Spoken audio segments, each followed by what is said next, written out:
শিব কোথায়? মা, ও সব সময় একাই থাকতে চায়। হ্যাঁ মা, শিবের খেলাতেও কোনো মন নেই। আমি ওকে ডেকে নিয়ে আসছি। দেবী, উনি কৈলাসবাসী শিব, একা, ধ্যানে আর মৌন থাকতে ভালোবাসেন। কিন্তু এখনো পৃথিবীর এক গৃহস্থের সন্তান। ওকে এসব ব্যাপারেও জানতে হবে ঋষিবর। আপনি দেব আর নারায়ণকে ভোজন করান, আমি নিজে শিবের ভোজন নিয়ে যাচ্ছি। হ্যাঁ হ্যাঁ, অবশ্যই। দেবীর আদেশ কে লঙ্ঘন করবে?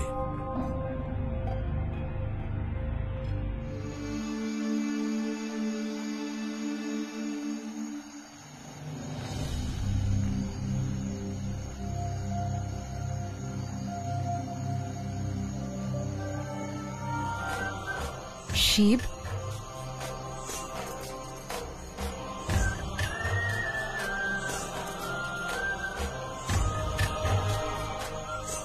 হ্যাঁ মা।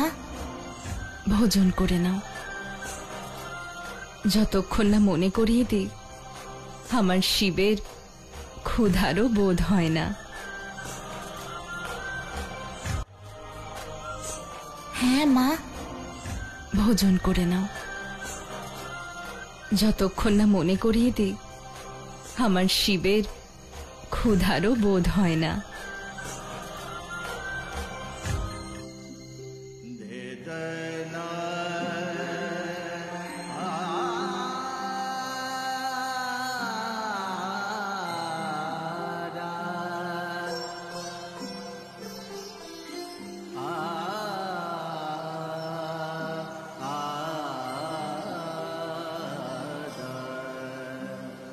ক্ষুধা নিবারণ হলো শিব? হ্যাঁ, সে তো প্রথম গ্রাসেই নিবারণ হয়ে গেছে মা। কিন্তু তুমি আমায় বলনি কেন? তুমি এত ভালোবেসে খাওয়াচ্ছিলে, আমি কি করে বলতাম মা। জানি আপনি সব কিছুর ঊর্ধ্বে মহাদেব। ক্ষুধা, রাগ, বিদ্বেষ এসব আপনাকে প্রভাবিত করে না, কিন্তু এক সন্তান রূপে আপনাকে সব কিছুর সাথে পরিচিত করানোই আমার মাতৃত্বের দায়িত্ব।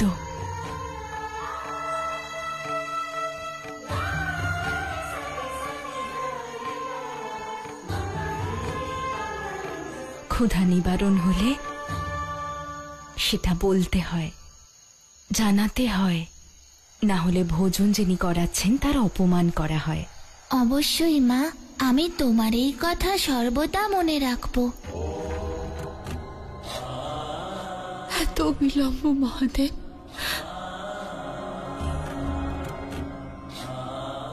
কেন?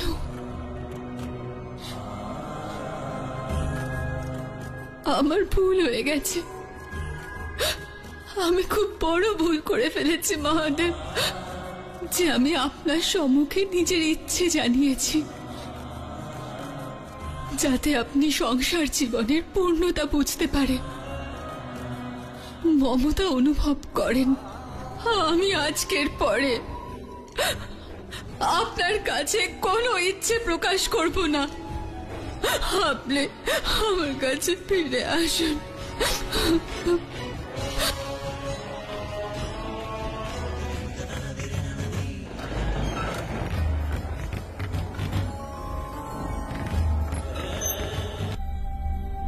শিব, শিব কোথায় গেল?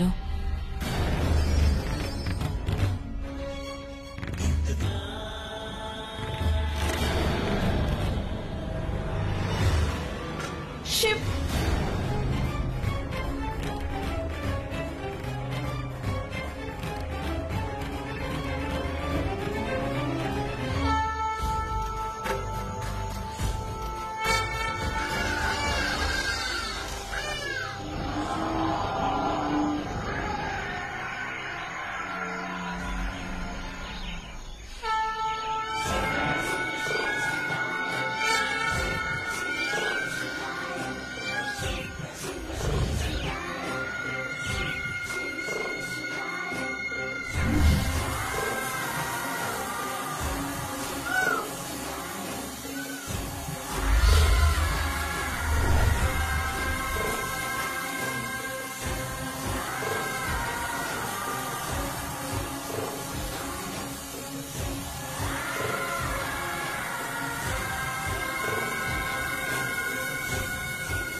দেবী, আমাদের এখান থেকে চলে যাওয়া উচিত।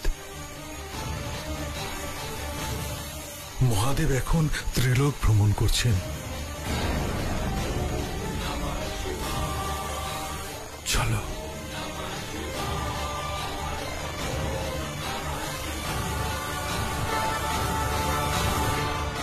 এই ঘটনার তাৎপর্য আমি বুঝতে পারছি না ঋষিবর।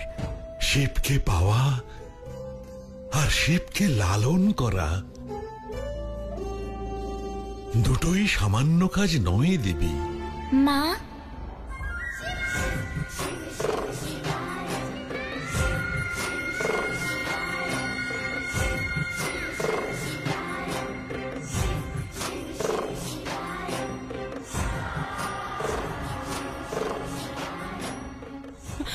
ওখানে যা হলো তা ওখানে কি হয়েছিল মা?